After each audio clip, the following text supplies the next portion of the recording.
খোকা, আজ এক মুঠো ভাত বেশি দিতে হলে কত বিরক্ত তুই। বৌমা ওষুধ আনতে বললে কত কথা শুনিয়ে দেয়, একটু আমার সঙ্গে কথা বলতে বললে তোর হাতে সময় নেই। কিন্তু খোকা, তুই যখন ছোট ছিলি, যখন তোর জ্বর আসতো, বাবা দৌড়ে যেত ওষুধ আনতে তোর জন্য। তুই সারা রাত আমার কোলে থাকতে চাইতিস, নিচে নামিয়ে দিলেই কান্না জুড়ে দিতিস। সারা রাত তোকে কোলে নিয়ে বসে থাকতাম রে, এমনকি বাথরুম পেলেও যাওয়ার উপায় ছিল না।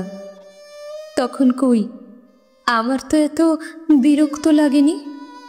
আমার বয়স হয়েছে, চোখেও ঠিকঠাক দেখি না, তাই চেয়েও নিজেকে খুব পরিষ্কার রাখতে পারি না।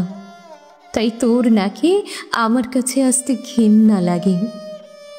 কিন্তু খোকা, আমার মনে আছে তুই যখন বিছানায় পেচ্ছাপ করে দিতিস, যখন আমি তোকে শুকনোতে শুয়ে নিজে ভেজাতে শুয়ে থাকতাম যাতে তোর কষ্ট না হয়। কই তখন তো আমার ঘেন্না লাগেনি। আমার খুব মনে পড়ে জানিস, একবার সবে মাত্র খেতে বসেছি, তুই পায়খানা করে ফেলেছিস। আমি খাওয়া ছেড়ে তোকে সঙ্গে সঙ্গে পরিষ্কার করেছি যাতে তোর কষ্ট না হয়। কই তখন তো আমার ঘেন্না লাগেনি। কিন্তু সময়ের পরিবর্তনে আমার সব কিছু তোর আজ ঘেন্না লাগে, বিরক্ত লাগে। কেন বলতে পারিস? এত কথা শুনে বৃদ্ধার ছেলে সমরেশবাবুর উত্তর হলো, এরকম কাজ সব মা করে থাকে। মা করবে না তো কে করবে? নিজের সন্তানের জন্য সব মা এমন করে থাকে, এ আবার নতুন কি? তাই নাকি খোকা? তাহলে বল, সন্তানের কি করণীয় বৃদ্ধা বাবা মার প্রতি? তখন সমরেশবাবু বলেন, কেন, তোমাকে তো আমি ভালোই রেখেছি, ঘর থেকে তো আর বের করে দিইনি।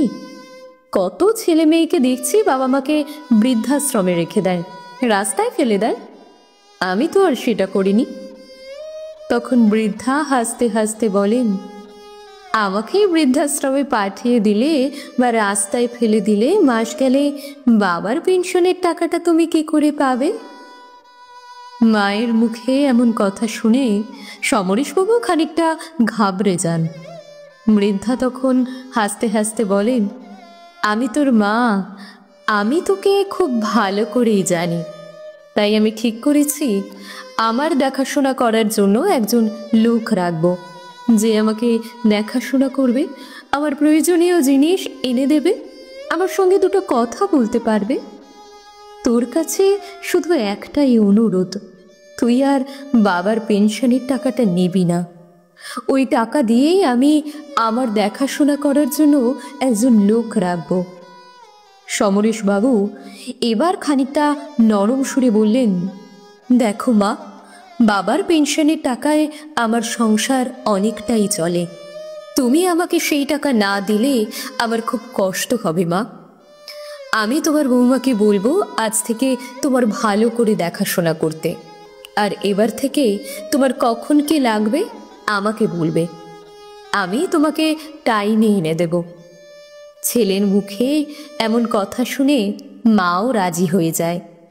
আসলে মা তো সন্তানের কষ্ট কোনোদিনই দেখতে পারেন না, তাই সন্তানের এই মিষ্টি মিষ্টি কথায় বৃদ্ধা ভুলে গেছেন সব কিছু। আজ বৃদ্ধা বিছানাতে, পরিস্থিতি খুবই খারাপ। ছেলে ভুলে গেছে মাকে দেওয়া কথাগুলো, তবুও মা বিছানায় শুয়ে শুয়ে ঠাকুরের কাছে প্রার্থনা করছে তার সন্তান যেন খুবই ভালো থাকে, কোনো কষ্ট না হয় তার সন্তানের। আসলে মা এমনই হয়। আজও মায়ের কোনো বিকল্প খুঁজে পাওয়া যায়নি।